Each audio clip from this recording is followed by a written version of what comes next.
Good morning student. आज computer network का साडा 4th क्वेश्चन हैगा आ explain the medium access sub layer. Medium access sub layer नूं एक्सप्लेन करना। Then static and dynamic channel allocation for LAN and MAN ते static ते dynamic channel LAN ते मैन दियां नूं डिस्क्राइब करना। ओके आंसर नाल स्टार्ट करते हैं। पहला असी डिस्क्राइब करांगे dynamic channel allocation in LAN and MAN, मतलब कि डायनामिक चैनल्स किहड़े अलाउ करते हैं लैन ते मैन दे नूं। ठीक है जी। ऐसा डाटा लिंक लेयर इज़ ओवरलोडड। जो डाटा लिंक लेयर की हो जाती है ओवरलोडड हो जाती है। It is split in MAC, वो सप्लिट हो जाती है काहदे विच मैक दे विच। मैक मतलब ऊपर लिखिया होया आ medium access sub layer and LL sub layer दे विच। ठीक है जी। उस तो बाद MAC sub layer is the bottom part of the data link layer, एक बॉटम पार्ट होता डाटा लिंक लेयर दा। Medium access control is often used as synonyms to multiple access protocol. एक सिनोनिम के तौर पर यूज़ किया जाता है। ठीक है जी। उन्होंने की कहते हैं multiple access protocol. Since the MAC sub layer provide the protocol, जो मैक सब लेयर की प्रोवाइड करवाती है प्रोटोकॉल एंड कंट्रोल करती है वो मैकेनिजम्स नूं। ठीक है। That are required for certain channel access method. उस टाइम उन्होंने बहुत सारे चैनल्स की लोड़ होंदी जिहड़े इस मैथड नूं की कर सकन, असैस कर सकन। ठीक है। This unit deals with broadcast network and their protocols. ये जिहड़ी यूनिट है डील करदी आ नैटवर्क ब्रॉडकास्ट दे नाल ते उहदे प्रोटोकॉल्स दे नाल डील करदी आ। In any broadcast network the key issue is how to determine. हर एक ब्रॉडकास्ट नैटवर्क का मेन इशू की हुंदा आ, किद्दां इहनूं डिटरमाइन किया जाए। Who get to use the channel, किहड़ा इहनूं यूज़ करे। वैन देयर इज़ कंपीटीशन, इहदा कंपीटीशन कित्थे आ। When only one single channel is available, जदों कि जद के सिर्फ एक सिंगल चैनल ही अवेलेबल होवे। डिटरमाइन करदा आ हू should get access to the channel for transmission is very complex task. कि इनू मतलब चैनल नूं कोड़ा किहड़ा असैस करे कादे लई, ट्रांसमिशन दे लई, मतलब डाटे नूं सेंड रिसीव करने लई। ये एक बहुत ही कंपलैक्स टास्क हुंदा है। ठीक है जी। Let us define LAN and MAN. LAN and MAN क्या हुंदा। ठीक है।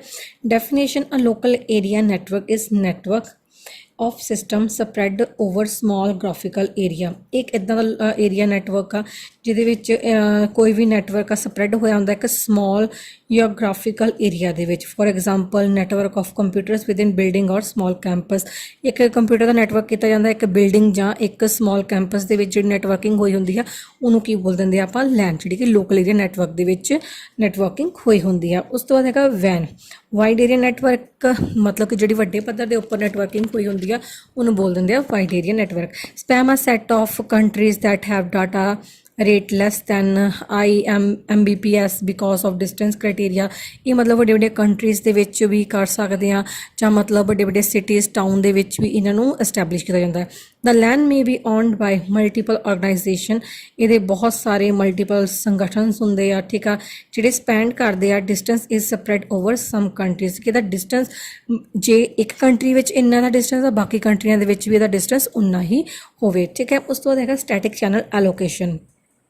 The usual way of allocating a single channel. एक यूजल वे देखा जाए अलोइंग करन दा जां एलोकेट करन दा की आ single channel among the multiple user. किहदे नाल मल्टीपल यूजर होण is frequency division मल्टीप्लैक्सिंग।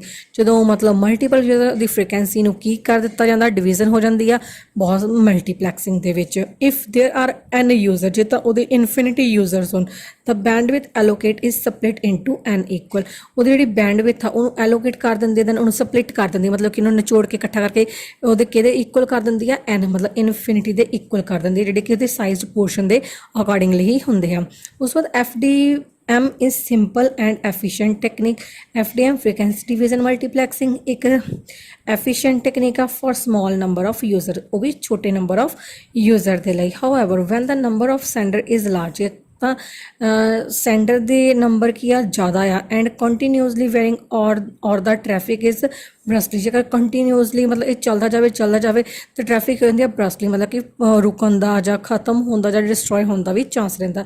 FDM is not suitable. ਜਦੋਂ ਇੱਦਾਂ ਦੀ ਸਿਚੁਏਸ਼ਨ ਹੋ ਜਾਵੇ FDM ਕੀ ਹੁੰਦੀ ਆ ਉਹਦੇ ਲਈ ਸੁਟੇਬਲ ਨਹੀਂ ਹੁੰਦੀ। ਠੀਕ ਹੈ। ਉਸ ਤੋਂ ਬਾਅਦ ਹੈਗਾ ਸਾਡਾ ਅਲੋਹਾ ਪ੍ਰੋਟੋਕੋਲ। ਠੀਕ ਹੈ ਜੀ। ALOHA protocol is also a part of medium access sub layer ਦਾ। ਠੀਕ ਹੈ ਜੀ, ਜਿਹਦੇ ਵਿੱਚ ਇਹ ਕੀ ਆ, in 1970s Norman Abramson and his colleague at university of Hawaii devised a new and elegant method to solve channel allocation problem. 1970 ਦੇ ਵਿੱਚ ਨਾਰਮਨ ਐਬਰਸਨ ਨੇ ਅਤੇ ਉਹਦੇ ਜਿਹੜੇ ਕੁਲੀਗ ਸੀਗੇ, ਉਹਨਾਂ ਦੀ ਯੂਨੀਵਰਸਿਟੀ ਹਵੇਲੀ ਡਿਵਾਈਸ ਦੇ ਵਿੱਚ ਉਹਨਾਂ ਨੇ ਇੱਕ ਨਵਾਂ ਅਤੇ ਐਲੀਜੈਂਟ ਮੈਥਡ ਲਾਂਚ ਕੀਤਾ ਸੀਗਾ, ਜਿਹੜਾ ਕਿ ਸੋਲਵ ਕਰਦਾ ਸੀ ਚੈਨਲ ਐਲੋਕੇਸ਼ਨ ਦੀਆਂ ਪ੍ਰੋਬਲਮਸ ਨੂੰ। Their work has been extended by many researcher. ਉਹਨਾਂ ਦਾ ਵਰਕ ਜਿਹੜਾ ਸੀਗਾ ਐਕਸਟੈਂਡਡ ਹੁੰਦਾ ਸੀ ਬਹੁਤ ਸਾਰੇ ਰਿਸਰਚਰ ਦੇ ਦੁਆਰਾ ਸਿੰਸ ਦੈਨ, ਉਸ ਤੋਂ ਪਹਿਲਾਂ। ਠੀਕ ਆ, his work is called the ALOHA system. ਉਸ ਕੰਮ ਨੂੰ ਕੀ ਬੋਲਦੇ ਸੀਗੇ, ਅਲੋਹਾ ਸਿਸਟਮ, ਵਿਚ ਯੂਜ਼, ਜਿਹੜਾ ਕਿ ਯੂਜ਼ ਹੁੰਦਾ ਸੀ ਗਰਾਊਂਡ ਬੇਸਡ ਰੇਡੀਓ ਬ੍ਰੌਡਕਾਸਟਿੰਗ, ਜਿਹੜਾ ਕਿ ਗਰਾਊਂਡ ਬੇਸਡ ਰੇਡੀਓ ਬ੍ਰੌਡਕਾਸਟਿੰਗ ਹੀ ਕਰਦਾ ਸੀਗਾ। ਇਹ ਨਹੀਂ ਕਿ ਅਪਰ ਲੈਵਲ ਬ੍ਰੌਡਕਾਸਟਿੰਗ ਕਰਦਾ ਸੀਗਾ, ਸਿਰਫ ਗਰਾਊਂਡ ਬੇਸਡ ਰੇਡੀਓ ਬ੍ਰੌਡਕਾਸਟਿੰਗ ਹੀ ਕਰਦਾ ਸੀਗਾ। This basic idea is applicable to any system. ਇਹ ਜਿਹੜਾ ਬੇਸਿਕ ਆਈਡੀਆ ਸੀਗਾ ਇਹ ਐਪਲੀਕੇਬਲ ਸੀਗਾ ਕਿਸੇ ਵੀ ਸਿਸਟਮ ਦੇ ਲਈ। The Aloha protocol is an OSI layer 2 protocol used for LAN। ਇਹ OSI layer ਦੀ ਦੂਸਰੀ layer ਆ ਜਿਹੜੀ protocol use ਕਰਦੀ ਆ ਕਾਦੇ ਲਈ, LAN ਦੇ ਲਈ। I used is assumed to be always in two state। ਇਹਦਾ ਮਤਲਬ used ਹੁੰਦਾ ਆ ਹਮੇਸ਼ਾ ਦੋ states ਦੇ ਵਿੱਚ, ਪਹਿਲੀ ਹੈਗੀ typing, ਦੂਜੀ ਹੈਗੀ waiting। The station transmit a frame and check the channel। ਜਦੋਂ ਕੋਈ ਵੀ station ਆ ਉਹ ਟਰਾਂਸਮਿਟ ਕਰਦਾ ਆ ਇੱਕ ਫਰੇਮ ਨੂੰ ਐਂਡ ਚੈੱਕ ਕਰਦਾ ਚੈਨਲ ਨੂੰ to see if it was successful, ਦੇਖਦਾ ਕਿ ਉਹ ਸਕਸੈਸਫੁਲ ਸੀ ਜਾਂ ਨਹੀਂ। If so the user sees the reply, user ਉਹਦਾ ਰਿਪਲਾਈ ਦੇਖ ਲਵੇ ਐਂਡ ਕੰਟੀਨਿਊਸ ਟੂ ਟਾਈਪ, ਤੇ ਉਹ ਰਿਪਲਾਈ ਦੇਖਣ ਤੋਂ ਬਾਅਦ ਕੰਟੀਨਿਊਸ ਟਾਈਪ ਕਰੂਗਾ। If frame transmit is not successful, ਜੇਕਰ ਫਰੇਮ ਟਰਾਂਸਮਿਸ਼ਨ ਜਿਹੜੀ ਆ ਉਹ ਸਕਸੈਸਫੁਲ ਨਹੀਂ ਹੋਈ, ਯੂਜ਼ਰ ਵੇਟ ਕਰੂਗਾ ਐਂਡ ਰੀਟਰਾਂਸਮਿਟ ਦਾ ਫਰੇਮ, ਤੇ ਫਰੇਮ ਨੂੰ ਰੀਟਰਾਂਸਮਿਟ ਕਰ ਦੂਗਾ over until it has been successful send. ਉਦੋਂ ਤੱਕ ਕਰੂਗਾ ਜਦੋਂ ਤੱਕ ਉਹ ਸਕਸੈਸਫੁਲੀ ਸੈਂਡ ਨਹੀਂ ਹੁੰਦੀ। ਉਸ ਤੋਂ ਬਾਅਦ ਹੈਗਾ LAN protocol with slot ALOHA. ਜੇਕਰ ਆਪਾਂ ਸਲੋਹਾ ਦਾ ਇੱਕ ਹੋਰ ਪਾਰਟ ਦੇਖਿਆ ਜਾਵੇ, the best channel utilization that can be achieved is 1। ਇਹਦੀ ਬੈਸਟ ਯੂਟੀਲਾਈਜੇਸ਼ਨ ਕੀ ਹੈ ਕਿ ਆਪਾਂ ਪਹਿਲੀ ਚੀਜ਼ ਨੂੰ ਅਚੀਵ ਕਰਨਾ। This is hardly surprisingly since with station transmitting at will without paying attention to what other station are doing. ਜਦੋਂ ਮਤਲਬ ਇਹ ਉਸ ਟਾਈਮ ਬਹੁਤ ਸਰਪ੍ਰਾਈਜ਼ਿੰਗਲੀ ਹੋ ਜਾਂਦਾ ਜਦੋਂ ਕੋਈ ਵੀ ਸਟੇਸ਼ਨ ਟਰਾਂਸਮਿਟ ਕਰਦਾ, ਕੋਈ ਵੀ ਡਾਟੇ ਨੂੰ ਜਾਂ ਕਿਸੇ ਚੀਜ਼ ਨੂੰ ਟਰਾਂਸਮਿਟ ਕਰਦਾ, ਕੋਈ ਵੀ ਉਹਨੂੰ ਅਟੈਂਸ਼ਨ ਦਿੱਤੇ ਬਿਨਾਂ ਹਾਂਜੀ ਭਾਈ ਟਰਾਂਸਮਿਟ ਕਰਤਾ ਹੋ ਜਾਊਗਾ, ਠੀਕ ਆ, ਪਿੱਛੇ ਚੈਕਿੰਗ ਕਰਨੀ ਨਹੀਂ ਕਰਨੀ, ਠੀਕ ਆ, what other station are doing, ਕੀ ਸਟੇਸ਼ਨ ਬਾਕੀ ਸਟੇਸ਼ਨ ਉਹਦੇ ਉੱਤੇ ਕਰਦੇ ਜਾਂ ਨਹੀਂ ਕਰਦੇ, ਉਸ ਟਾਈਮ ਇਹ ਕੀ ਹੋ ਜਾਂਦਾ ਸਰਪ੍ਰਾਈਜ਼ਿੰਗਲੀ, ਮਤਲਬ ਕਿ ਹੈਰਾਨ ਹੋ ਜਾਂਦਾ ਆ। In LAN it is possible to detect what other station are doing. ਇਹ LAN ਦੇ ਵਿੱਚ ਇਹ ਪੋਸੀਬਲ ਹੋ ਜਾਂਦਾ ਡਿਟੈਕਟ ਕਰਨਾ ਕਿ ਬਾਕੀ ਸਟੇਸ਼ਨ ਕੀ ਕਰਦੇ ਪਏ ਇਸ time and adapt there behaviour accordingly, ਅਤੇ ਮਤਲਬ ਕਿ ਉਹਨਾਂ ਦਾ ਜਿੱਦਾਂ ਦਾ ਬਿਹੇਵੀਅਰ ਹੈਗਾ ਉਸੇ ਤਰੀਕੇ ਨਾਲ ਉਹਨੂੰ ਅਡੈਪਟ ਕਰ ਲੈਂਦੇ ਹਨ। ਦਿਸ ਨੈਟਵਰਕ ਅਚੀਵ ਆ ਬੈਟਰ ਯੂਟੀਲਾਈਜੇਸ਼ਨ, ਜਿਸ ਕਰਕੇ ਇਹ ਨੈਟਵਰਕ ਇੱਕ ਬੈਟਰ ਯੂਟੀਲਾਈਜੇਸ਼ਨ ਨੂੰ ਅਚੀਵ ਕਰ ਸਕਦਾ ਹੈ। ਠੀਕ ਹੈ, ਉਸ ਤੋਂ ਬਾਅਦ CSMA ਪ੍ਰੋਟੋਕੋਲ। CSMA protocol ਦੇ ਵਿੱਚ ਦੇਖੋ, protocol in which station listen for a carrier and act accordingly are called carrier sense protocol multiple access। ਠੀਕ ਹੈ ਜੀ, ਜੇਕਰ ਕੋਈ ਵੀ ਸਟੇਸ਼ਨ ਲਿਸਨ ਕਰਦਾ ਕਿਸੇ ਵੀ ਕੈਰੀਅਰ ਨੂੰ ਅਤੇ ਐਕਟ ਕਰਦਾ ਉਹਦੇ ਅਕੋਰਡਿੰਗਲੀ, ਉਹਨੂੰ ਕੀ ਬੋਲਦੇ ਆ, carrier sense protocol multiple access. ਠੀਕ ਹੈ ਜੀ, ਡਿਸਕ੍ਰਾਈਬ ਕਰਦਾ the fact that multiple node send and receive on the medium, ਮਤਲਬ ਕਿ ਕਿਹਨੂੰ ਡਿਸਕ੍ਰਾਈਬ ਕਰਦਾ ਕਿ ਮਲਟੀਪਲ ਨੋਡ ਸੈਂਡ ਹੋਏ ਆ ਅਤੇ ਰਿਸੀਵਡ ਹੋਏ ਆ ਕਾਹਦੇ ਉੱਤੇ, ਉਸੇ ਮੀਡੀਅਮ ਦੇ ਉੱਪਰ। Transmission by one node are generally received by, ਜਦੋਂ ਇਹ ਟਰਾਂਸਮਿਸ਼ਨ ਕਰਦਾ ਕਿਸੇ ਇੱਕ ਨੋਡ ਨੂੰ ਅਤੇ ਇਹ ਜਨਰਲੀ ਰਿਸੀਵਡ ਹੁੰਦਾ ਹੈ ਬਾਏ ਆਲ ਅਦਰ ਨੋਡਸ, ਮਤਲਬ ਕਿਸੇ ਹੋਰ ਨੋਡਸ ਦੇ ਦੁਆਰਾ using the medium CSMA is the probabilistic medium access control protocol. ਠੀਕ ਹੈ, ਇਹਦੇ ਦੁਆਰਾ ਇਹ ਰਿਸੀਵਡ ਹੁੰਦਾ ਆ। ਉਸ ਤੋਂ ਬਾਅਦ ਦੇਖੋ ਸੈਂਟਰਲ ਪ੍ਰੋਟੋਕੋਲ ਇਨ ਵਿਚ ਆ node verify the absence of other traffic, ਜਦੋਂ ਮਤਲਬ ਇਹਦੇ ਵਿੱਚ ਇਹ ਵੈਰੀਫਾਈ ਕਰਦੇ ਆ ਕਿ ਐਬਸੈਂਸ ਕਿਸੇ ਵੀ ਅਦਰ ਦੀ ਐਬਸੈਂਸ ਨੂੰ ਵੈਰੀਫਾਈ ਕਰਦੇ ਆ ਅਤੇ ਅਦਰ ਟ੍ਰੈਫਿਕ ਬਿਫੋਰ ਟਰਾਂਸਮਿਟਿੰਗ ਔਨ ਆ ਸ਼ੇਅਰਡ ਫਿਜ਼ੀਕਲ ਮੀਡੀਅਮ, ਜਦੋਂ ਦੇਖਦੇ ਕਿ ਐਬਸੈਂਟ ਆ ਉਹ ਅਦਰ ਫਿਜ਼ੀਕਲ ਮੀਡੀਅਮ ਨੂੰ ਟਰਾਂਸਮਿਟ ਕਰ ਦਿੰਦੇ ਆ ਜਾਂ ਮਤਲਬ ਸ਼ੇਅਰ ਕਰ ਦਿੰਦੇ ਆ, ਸੱਚ ਐਜ਼ ਐਨ ਇਲੈਕਟ੍ਰੀਕਲ ਬੱਸ ਹੋ ਸਕਦੀ ਆ ਜਾਂ ਬੈਂਡ ਆਫ ਇਲੈਕਟ੍ਰੋਮੈਗਨੈਟਿਕ ਸਪੈਕਟਰਮਸ ਹੋ ਸਕਦੇ ਆ। ਠੀਕ ਆ, ਉਹਨਾਂ ਨੂੰ ਇਹ ਕੀ ਕਰ ਦਿੰਦੇ ਆ, ਸ਼ੇਅਰ ਕਰ ਦਿੰਦੇ ਆ ਜਦੋਂ ਦੇਖਦੇ ਆ ਕਿ ਹਾਂਜੀ ਭਾਈ ਇਹਦੇ ਵਿੱਚ ਕਿਸੇ ਇੱਕ ਨੋਡ ਦੀ ਘਾਟ ਆ। ਠੀਕ ਆ, the following 3 protocol discuss the various implementation of above discuss concept. ਇਹਦੇ 3 ਕੰਸੈਪਟਸ ਆ ਪ੍ਰੋਟੋਕੋਲਸ ਦੇ ਜਿਹਨਾਂ ਨੂੰ ਆਪਾਂ ਡਿਸਕਸ਼ਨ ਕਰਾਂਗੇ ਇਹਦੇ ਵਿੱਚ। ਫਸਟ ਹੈਗਾ ਪ੍ਰੋਟੋਕੋਲ 1 ਜਿਹਦੇ ਵਿੱਚ 1 persistent CSMA ਯੂਜ਼ ਹੁੰਦਾ, ਠੀਕ ਹੈ ਜੀ। When a station has data to send, ਜਦੋਂ ਕੋਈ ਸਟੇਸ਼ਨ ਡਾਟੇ ਨੂੰ ਸੈਂਡ ਕਰਦਾ ਆ, it first listen to the channel, ਇਹ ਫਸਟਲੀ ਕੀ ਕਰਦਾ ਆ, ਚੈਨਲ ਨੂੰ ਲਿਸਨ ਕਰਦਾ ਆ to see if anyone else is transmitting, ਕਿ ਮਤਲਬ ਦੇਖਦਾ ਆ ਕਿ ਕਿੰਨੇ ਕੀ ਟਰਾਂਸਮਿਟ ਕੀਤਾ। If the channel is busy, ਜੇਕਰ ਚੈਨਲ ਬਿਜ਼ੀ ਆ, ਸਟੇਸ਼ਨ ਵੇਟ ਕਰਦਾ ਅੰਟਿਲ ਉਦੋਂ ਤੱਕ ਬਿਕਮ ਆਈਡੀਅਲ, ਠੀਕ ਹੈ, ਜਦੋਂ ਤੱਕ ਉਹਦੀ ਲੋੜ ਨਾ ਪਵੇ। ਵੈਨ, ਜਦੋਂ ਤੱਕ ਉਹ ਵਿਹਲਾ ਨਾ ਹੋ ਜਾਏ। When station detects on ideal channel, ਜਦੋਂ ਤੱਕ ਸਟੇਸ਼ਨ ਡਿਟੈਕਟ ਕਰ ਲੈਂਦਾ ਕਿ ਕਿਸੇ ਵਿਹਲੇ ਚੈਨਲ ਨੂੰ, it transmit a frame, then ਉਸ ਤੋਂ ਬਾਅਦ ਹੀ ਉਹ ਟਰਾਂਸਮਿਟ ਕਰਦਾ ਫਰੇਮ ਨੂੰ। ਸੈਕਿੰਡ ਪੁਆਇੰਟ ਹੈਗਾ protocol 2 non persistent CSMA।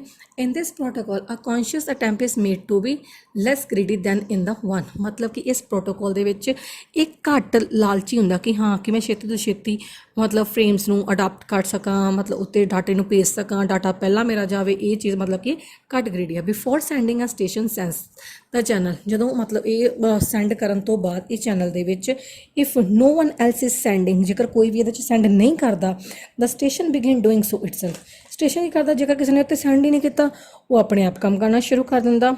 However if the channel is already in use, ਜੇਕਰ ਤਾਂ ਚੈਨਲ ਆਲਰੇਡੀ ਇਨ ਯੂਜ਼ ਦੇ ਵਿੱਚ ਆ, ਤਾਂ station does not continuously work, station ਉਹਦੇ ਉੱਤੇ ਕੰਟੀਨਿਊਸਲੀ ਵਰਕ ਨਹੀਂ ਕਰਦਾ, ਕਿਉਂਕਿ ਉਹਨੂੰ ਪਤਾ ਕਿ ਕੋਈ ਹੋਰ ਕੰਮ ਕਰਦਾ ਵਾ, ਮੈਂ ਕਿਉਂ ਕਰਾਂ। ਜੇਕਰ ਕੋਈ ਨਹੀਂ ਕਰਦਾ ਤਾਂ ਉਹ ਆਪਣੇ ਆਪ ਵਰਕ ਕਰਨਾ ਸ਼ੁਰੂ ਕਰ ਦਿੰਦਾ ਕਿ ਮੈਂ ਆਪਣੇ ਅਕੋਰਡਿੰਗਲੀ ਆਪਣੇ ਹਿਸਾਬ ਨਾਲ ਵਰਕ ਕਰਨਾ ਇਹਦੇ ਉੱਤੇ ਸ਼ੁਰੂ ਕਰ ਦਿੰਦਾ। ਥਰਡ ਹੈਗਾ point protocol 3 persistent CSMA। It applies to slotted channel and working of this protocol is given below, ਇਹ ਅਪਲਾਈ ਕਰਦਾ ਸਲੋਟਡ ਚੈਨਲ ਨੂੰ, ਠੀਕ ਹੈ, ਅਤੇ ਵਰਕਿੰਗ ਕਰਦਾ ਕੁਛ ਨੀਚੇ ਦਿੱਤੇ ਹੋਏ ਪ੍ਰੋਟੋਕੋਲਸ ਨੂੰ। When a station become ready to send, ਜਦੋਂ ਸਟੇਸ਼ਨ ਰੈਡੀ ਹੋ ਜਾਵੇ ਕਿਸੇ ਚੀਜ਼ ਨੂੰ ਸੈਂਡ ਕਰਨ ਲਈ, ਇਟ ਸੈਂਸ ਦਾ ਚੈਨਲ, ਇੱਕ ਇਹਨੂੰ ਦੱਸਦਾ ਆ ਚੈਨਲ ਦੀ ਸੈਂਸ ਨੂੰ। ਇਫ ਇਟ ਇਜ਼ ਆਈਡੀਅਲ, ਜੇਕਰ ਉਹ ਵਿਹਲਾ ਆ, ਇਟ ਟਰਾਂਸਮਿਟ ਵਿਦ ਪ੍ਰੋਬੇਬਿਲਿਟੀ, ਉਹਦੀ ਪ੍ਰੋਬੇਬਿਲਿਟੀ ਦੇ ਅਨੁਸਾਰ ਹੀ ਉਹਨੂੰ ਟਰਾਂਸਮਿਟ ਕਰਦਾ ਆ।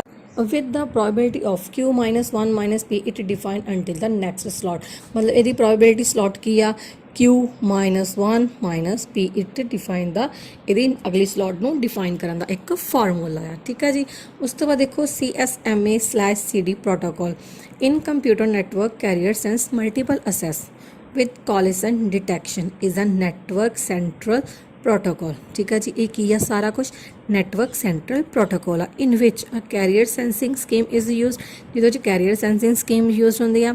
ਆ ਟਰਾਂਸਮਿਟਿੰਗ ਡਾਟਾ ਕਰਦੀ ਆ। Station that detect another signal, station detect ਕਰਦਾ ਅਨਦਰ ਸਿਗਨਲ ਨੂੰ। ਵਾਈਲ ਟਰਾਂਸਮਿਟਿੰਗ ਆ ਫਰੇਮ, ਜਦੋਂ ਉਹ ਫਰੇਮ ਨੂੰ ਟਰਾਂਸਮਿਟ ਕਰਦੇ ਆ। ਸਟਾਪ ਟਰਾਂਸਮਿਟਿੰਗ ਦੈਟ ਫਰੇਮ, ਸਟਾਪ ਕਰ ਦਿੰਦਾ ਉਦੋਂ ਟਰਾਂਸਮਿਟ ਕਰਨਾ ਫਰੇਮ ਨੂੰ। ਟਰਾਂਸਮਿਟ ਇਜ਼ ਜਾਮ ਸਿਗਨਲ, ਜਦੋਂ ਉਹ ਟਰਾਂਸਮਿਸ਼ਨ ਕਾਹਦੇ ਵਿੱਚ ਹੋਵੇ, ਕਿਸੇ ਜਾਮ ਸਿਗਨਲ ਦੇ ਵਿੱਚ। And then wait for a random time interval, then ਉਹਦੇ ਮਤਲਬ ਕਿ ਉਹਦੇ ਇੰਟਰਵਲ ਟਾਈਮ ਲਈ ਵੇਟ ਕਰਦਾ ਹੈ, ਠੀਕ ਹੈ। Collision detection is use to improve CSMA performance, ਜਿਹੜੀ ਕੋਲਿਸ਼ਨ ਡਿਟੈਕਸ਼ਨ ਉਹ ਯੂਜ਼ਡ ਹੁੰਦੀ ਆ CSMA ਦੀ ਪਰਫਾਰਮੈਂਸ ਨੂੰ ਇੰਪਰੂਵ ਕਰਨ ਦੇ ਲਈ। CSMA/CD ਫੋਲੋਇੰਗ 3 ਸਟੇਟਸ ਨੂੰ ਫੋਲੋ ਕਰਦੀ ਆ। ਪਹਿਲੀ ਹੈਗੀ ਆ ਕੰਟੈਂਸ਼ਨ ਪੀਰੀਅਡ, ਕੰਟੈਂਸ਼ਨ ਪੀਰੀਅਡ ਮਤਲਬ ਕਿ ਕੋਈ ਵਿਵਾਦ ਦਾ ਟਾਈਮ ਚੱਲਦਾ ਹੋਵੇ, ਟਰਾਂਸਮਿਸ਼ਨ ਕੋਈ ਆਈ ਚਲਾਈ ਡਾਟੇ ਦੀ ਚੱਲਦੀ ਹੋਵੇ। ਆਈਡੀਅਲ ਪੀਰੀਅਡਸ ਮਤਲਬ ਉਹਦਾ ਵਿਹਲਾ ਟਾਈਮ, ਇਹਨਾਂ ਸਾਰੀਆਂ ਚੀਜ਼ਾਂ ਨੂੰ, ਇਹਨਾਂ 3 ਸਟੇਟਸ ਨੂੰ ਹੀ ਉਹ ਫੋਲੋ ਕਰਦਾ ਹੈ। ਉਸ ਤੋਂ ਬਾਅਦ ਦੇਖੋ ਕੋਲਿਸ਼ਨ ਫ੍ਰੀ ਪ੍ਰੋਟੋਕੋਲ ਕੀ ਹੁੰਦੇ ਆ। Although ਕੋਲਿਸ਼ਨ do not ਅਕਰ with CSMA/CD, ਮਤਲਬ ਜਿਹੜਾ ਕੋਲਿਸ਼ਨ ਆ ਇਹ ਅਕਰ ਨਹੀਂ ਹੁੰਦਾ CSMA/CD ਦੇ ਨਾਲ। Once a station has ambiguously sized the channel, ਜਦੋਂ ਕਿ ਮਤਲਬ ਕਿ ਸਟੇਸ਼ਨ ਦਾ ਸਾਈਜ਼ ਆਪਣੇ ਆਪ ਕੀ ਹੋ ਜਾਂਦਾ, ਜਦੋਂ ਸਟੇਸ਼ਨ ਦਾ ਸਾਈਜ਼ਡ ਨਿਰਵਿਘਨ ਮਤਲਬ ਕਿ ਚੱਲਦਾ ਰਹਿੰਦਾ। They can still occur during the contention period, ਇਹ ਉਦੋਂ ਤੱਕ ਚੱਲਦਾ ਰਹਿੰਦਾ ਜਦੋਂ ਤੱਕ ਕੋਈ ਵਿਵਾਦ ਭਰਾ ਸਿਚੁਏਸ਼ਨ ਨਾ ਆਵੇ। It affect the system performance, system ਦੇ ਪਰਫਾਰਮੈਂਸ ਨੂੰ ਅਫੈਕਟ ਕਰਦਾ ਆ। It also not universally applicable, ਇਹ ਕੁਦਰਤੀ ਤੌਰ 'ਤੇ ਐਪਲੀਕੇਬਲ ਨਹੀਂ ਹੁੰਦਾ। ਆਈ ਥਿੰਕ ਸਾਰਿਆਂ ਨੂੰ ਕਲੀਅਰ ਹੋ ਗਿਆ ਹੋਵੇਗਾ। Thank you so much students.